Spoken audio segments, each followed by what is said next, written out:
former head of NFL refs and current NFL rules analyst for Fox Sports. Excellent at his job on a great broadcast team with Kevin Burkhardt, Tom Brady, and the rest of the crew. Good to see you, Dean Blandino. Thank you for coming here in person. I really appreciate that, man. Always great to see you. Yeah, you know why I one of the reasons why I texted you. You said I'm done with the Tush Push when you were part of the crew in Kansas City, seeing it for the umpteenth time. And man, you know, it helps to be part of a crew with great professionals and 90 cameras, I think. And that shot that they had right down the line of scrimmage, when you could clearly see the Eagles were false starting and it wasn't called. Yeah. Was that the play that caused you to say you were done with the Tush Push? I think it was a combination of things. I think there were 6 in the game, but there were really 3 that stood out. Well, 4. There was the 3rd and goal play where they ruled Hurts short and it looked like he scored. And we got to spend 2 minutes reviewing it and looking for the football and all these bodies. Then on the 4th and goal play, they false start that doesn't get called. They false start again later in the game. And then the last one where I made the comment was Eagles are trying to get the first down to run out the clock. They run the Tush Push. It's a big pile. The Chiefs come out with the football. They're waving. They have the football. The officials don't do anything. And I've got Brady and Burkhardt looking at me in the booth like, what's going on? Right. And it was just a visceral reaction where I was like, you know what? I am done with this play. I'm proud of myself that I didn't say I'm effing done with this play, because that's where I was in that moment. Sure. And it kind of took on a life of its own. So why are you done? Like, what? I was thinking about this on the way here. I'm gonna present my argument 3 different ways. Please. Okay, 3 different ways. First, we'll start with health and safety. Now I don't think there's no hard data that says this play is any more dangerous than other plays in the game or short yardage plays, right? So I don't think that's necessarily a strong argument that, we have all these injuries. Yes. But the league has in the past, I think about low blocks and some of the chop blocks and some of the things they've outlawed. There wasn't a ton of injuries, but the league said this is putting our players in a position of unnecessary risk. Let's be proactive versus reactive. Mm-hmm. So let's not wait for somebody to get hurt on a play like this. Let's say, okay, this is unnecessary. We don't allow the defense to push in field goal formations because the league felt it was dangerous, right? We're pushing these teammates, the down linemen, into the offensive formation. So I think from a health and safety perspective, being proactive versus being reactive. The second argument I have is that it's a competitively unfair play. It is. When you think about the defense, if the defense hits the running back at the line of scrimmage, stacks him up, and drives him 10 yards back, the offense isn't going to lose 10 yards, right? You got forward progress right there. But we allow the offense to push and now gain an advantage in that instance. And it's also a hard play to officiate consistently. It just really is. And it's never been legal in the history of the NFL. You go back, I was talking to Joel Bussert yesterday, longtime head of player personnel, yes, at the league office, liaison to the NFL competition committee, and a historian of the game, and he was reading to me from the 1938 rule book, as one does on a random Wednesday. And the language in that book about aiding the runner was almost verbatim to where it was in 2005 before it came out. So it's never been legal in the NFL until 2006. And so because the people that created this game and made the rules, they wanted to kind of separate it from rugby, right? This is more rugby play. It's not a modern football play. Mm-hmm. And so they wanted to separate it from that. And that's where I think, it's never been legal. Why do we allow it? And the third thing is, just as a fan, it's not a fun play to watch. I mean, think about the Eagles. Saquon Barkley last year has one of the most incredible, he's hurdling people backward, right? Mm-hmm. Wouldn't we rather watch Saquon Barkley try to get a first down, or some other than this, just all of these bodies and pushing? I just don't love it from an aesthetic standpoint. You want to excite me about NFL football? Let's watch the fourth quarter of the Giants-Dallas game. Let's watch that. This Tush Push thing, again, that's where I'm at on it. But obviously, look, it's legal. Eagles do it better than anybody. Good for them. Mm-hmm. League's got to get 24 votes. They couldn't. And it's here for at least this year. So, but I don't think they would be like if the tush push was banned, we would now just see Saquon behind a fullback. We might see there are still quarterback sneaks, which are going to still be happening. They've always happened. They're just, I'd imagine, just as difficult to officiate. Maybe this one makes it more difficult to officiate because there's sometimes maybe three people piling on top of the quarterback because that's the way the momentum takes them when they're pushing him. That's exactly right. And these challenges aren't unique to this play. Like you said, short yardage plays are tough to officiate. Right. And I think if we get rid of this play, the Eagles come up with a quarterback sneak, I think they're going to be just as successful. I really do. It's just this idea of pushing the ball carrier, which has never been legal in the history of the NFL. It was never officiated that way, so they took the language out. And in hindsight, that really was a mistake because if that language had stayed in the book, even if you don't officiate it, this play never comes into existence. Do you know why they took it out? Because it just wasn't being officiated, and they felt like, okay, if we're not calling this, why is it in the book?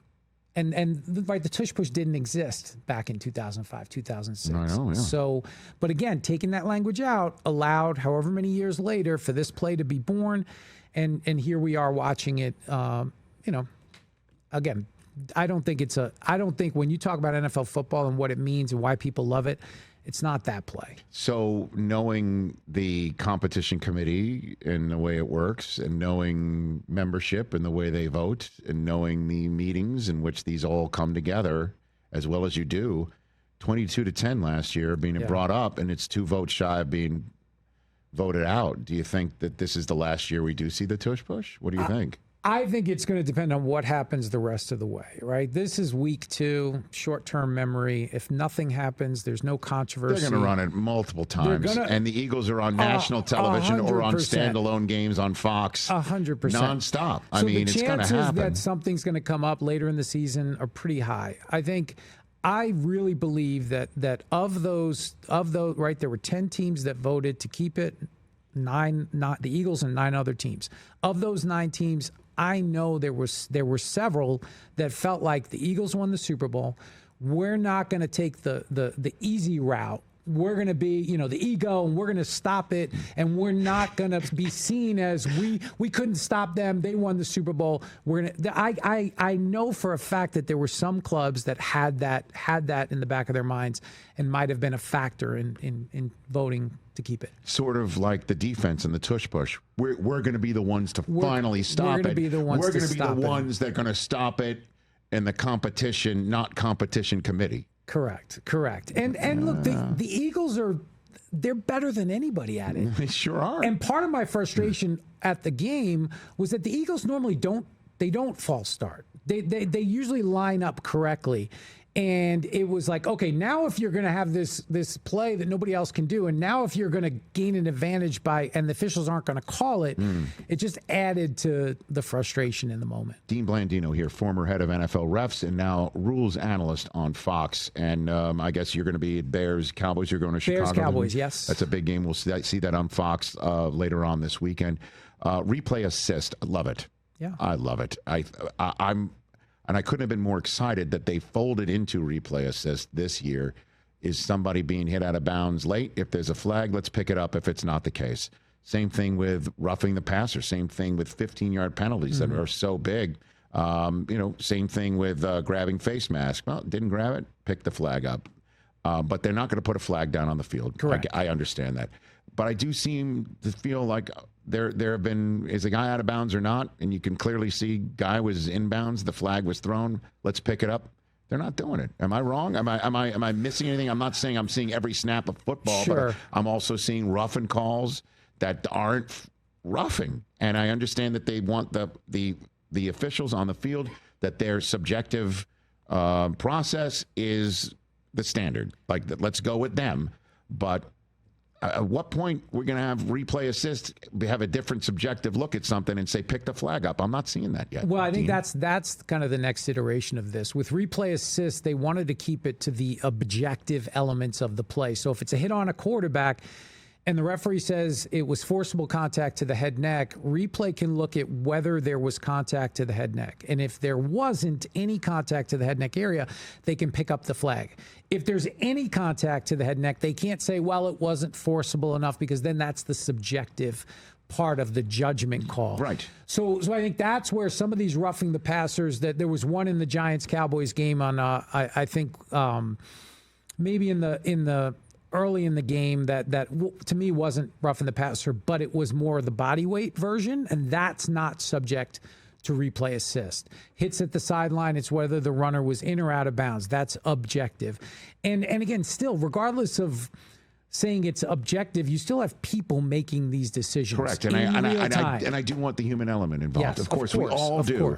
We all do. But we also, when does replay assist get the 100 people in a bar can see it, they all understand it, we know what it is type of mentality into replay assist? That's what I'm looking for. I think here. that's the next step. I think that's where but again, you got to be careful. We don't want to re-officiate every play, because then the game becomes unwatchable, in my opinion. So I think there's areas. I think replay assist has been great. I think they're gonna, they always take an approach of, we're gonna crawl before we stand up, and then we're gonna walk before we jog, and we'll jog before we run. So I think that's where they are right now. We're probably in a walking phase right now. So how does it work for people who are wondering? Does at some point in time somebody who's assisting via replay, looking at it, get in the ear of the head ref and say, we're looking at it, and the head ref might just call other officials over to take a second while that's being looked at? Is that how it works? They have wireless communication, so all 7 officials on the field have an earpiece, and they can listen in. The replay official up in the booth, the folks in New York in the command center, yes, sir, they can communicate to the on-field, all 7. So when there is a situation, maybe it's a hit on the quarterback, referee will communicate, I've got roughing the passer, hit to the head neck, replay booth will say, we're looking at it, and either clear it or no, there's no contact to the head neck area, pick up the flag. So it should be seamless. It's communication right away. They have access. They use the Hawkeye system, which you have access. If there's 20 cameras that Fox is using, they have access to all 20. They can immediately pull it up, get the best angle, and communicate that to the on-field crew. Is it possible then, when we're seeing some zebras huddle up and talking, that replay assist is saying, hang on a second, we're looking at it, and it's like the Bull Durham conversation about candlesticks, who's getting candlesticks for the wedding? Like, exactly. Is that potentially what's happening right now? But I think where we've come with replay assist, first year or two, it was like this big secret. Like, we all know what you're stop. And now they've come out and said, okay, after replay assist, because before it was after discussion, it's no, you got it from upstairs. Stop. We know what's happening. And people kind of, I think fans are appreciative of being officious. Of course. Like that. Of course. Because we want to get this thing right. Again, I'll never forget being in the first owners meeting that NFL Network we covered, when replay was up for a vote about being made permanent. And Charlie Casserly, who I think was running the competition committee at the time. Yeah, he was a co-chair at the time. When he was with the Houston Texans, he basically told the owners, if everybody with their newfangled high-definition TV sets on their walls can see it, we should use it. Yes, absolutely. And so if we're all seeing it at home, we should use it. It's just, again, I would love for it to be used with, sure, did a part of the helmet hit a part of the upper body? Maybe, but if that's the case, let's pick the flag up, because that's not roughing. That shouldn't merit 15 yards to potentially give a fresh set of downs or alter the momentum of a drive. And I agree. I think that's where you start. You start with the personal fouls, because those are 15-yard penalties. And the more you can do with that, and the more that you can get those right, I think that's a positive for the game. I think you got to stay away from things like holding and some of the other very, very subjective calls. Hey, man, we saw pass interference was a holy mess. Yeah, it was a mess. When that was made reviewable, and that was a one and done, and coaches stopped challenging for it. Because they never could stick to a consistent standard. It's okay, where is the bar? And it seemed to change every week. And so it also comes down to people and who's making those decisions. And do you have a small group of people that can make consistent decisions and apply a consistent standard? I asked this question of Pereira. Who's the coach that always called you the Monday after an NFL weekend to give you the most grief when you were the head of NFL refs? Who was the one that you knew you were getting a phone call from? Well, there was always, I had probably, of the 32, everybody called, everybody texted, everybody. Right. The world record is Ron Rivera, Thursday night. Game ended at, say, 11:32 Eastern, and my phone rang at 11:34. And I was like, did you? And they were playing the Bucs. Greg Schiano, I'll never forget, was the coach. I was like, did you shake Schiano's hand yet? Or are you calling me? That's what you said to him? Yeah, I was like, what is going on? Like, immediately got to the locker room and called me. I used to have standing calls in the morning. I remember Belichick was later in the week. That was typically Thursday, Friday. Why was that? Because he would have they had a guy who would send in the plays if they had questions, and I would talk to him. Was that Ernie Adams? No, Ernie was kind of this was Bears.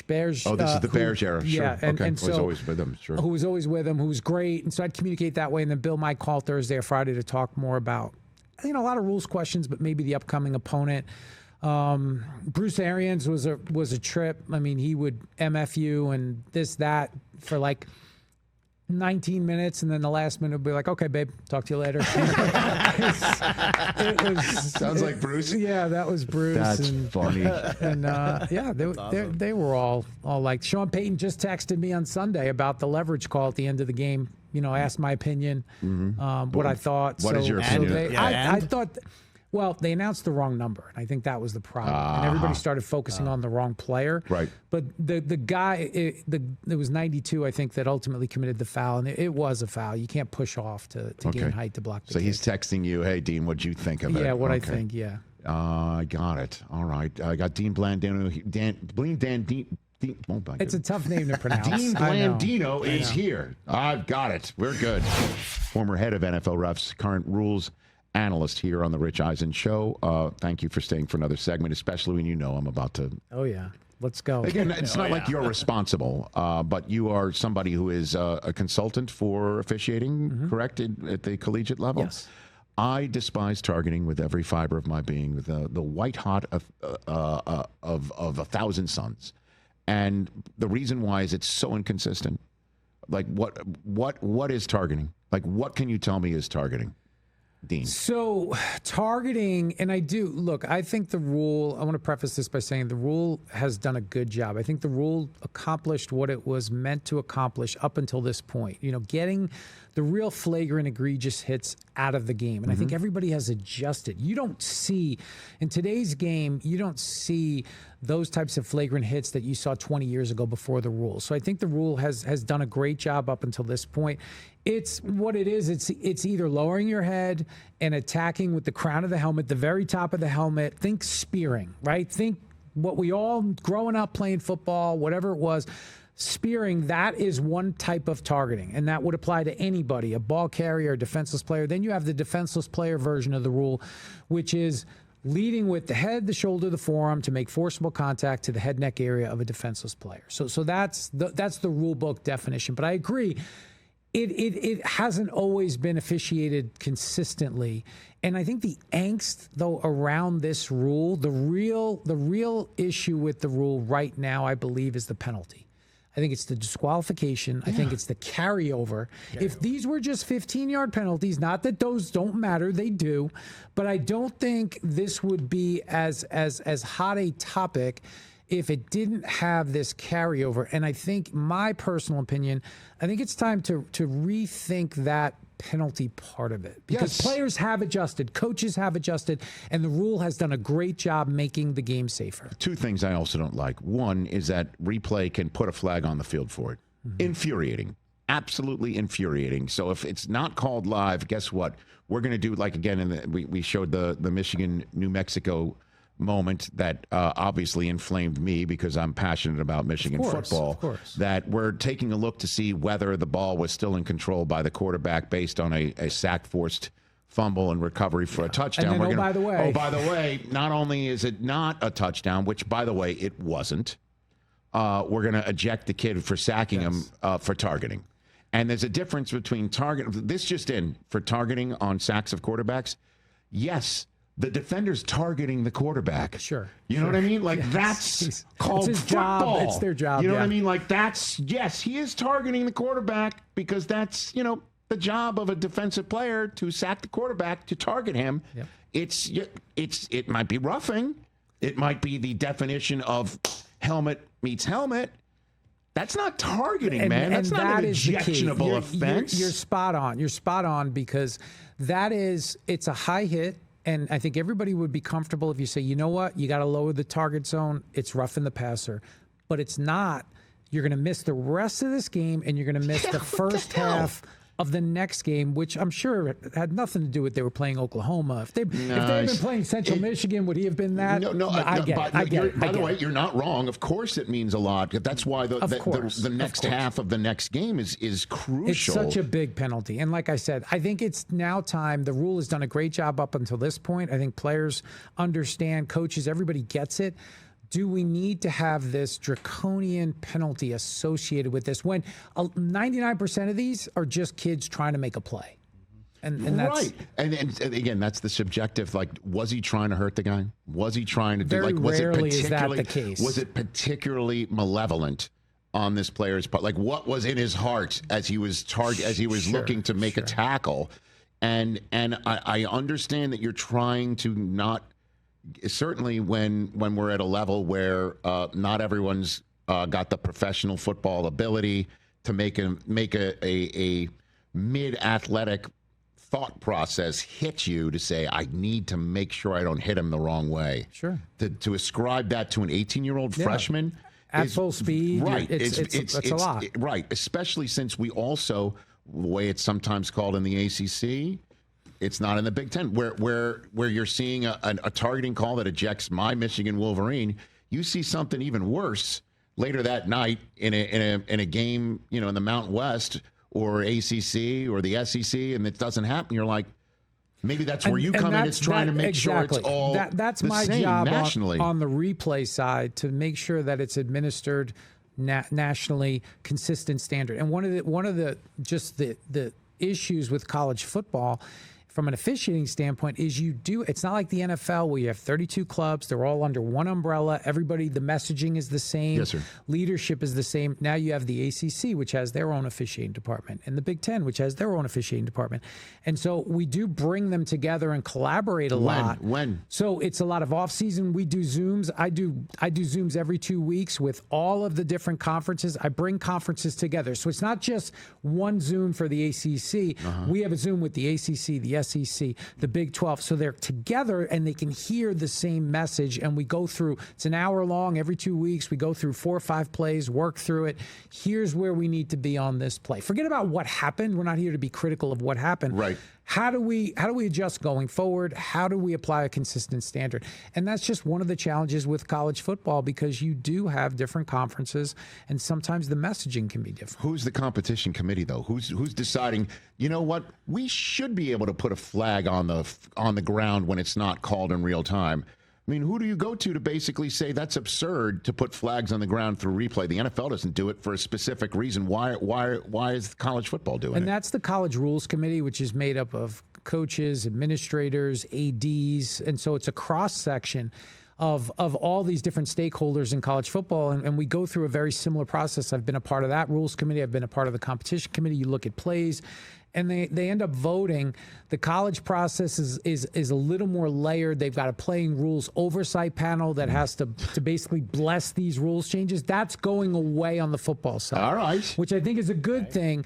That's going away. So you don't have all these layers. You can have the Rules Committee go through it and ultimately decide what we're going to do in the game, and I think that's going to help.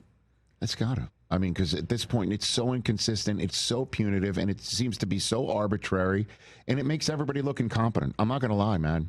It's a bad look. It is a bad look for when you're watching a game and you're like, that's not targeting. And then you look and see something far more egregious when you're flipping the channel, and la-di-da, nothing's happening. You know, like, and that's the biggest challenge with officiating. It's the consistency. Coaches can't challenge to put something on the ground, right? No, they can't challenge targeting. So if it's a change of possession that mandates something gets looked at, it's opened up for targeting. Yeah.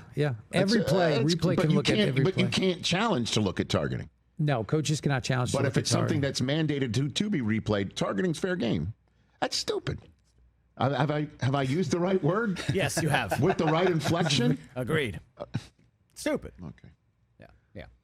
Thanks for coming on, Dean. Appreciate it. I can't even speak straight now. I'm He's so fired up. We got it. I am. Yeah, and playing Oklahoma matters, man. Could have used him. I know. You definitely could have used him. Okay, very good. I don't know if anybody's beaten Oklahoma this year.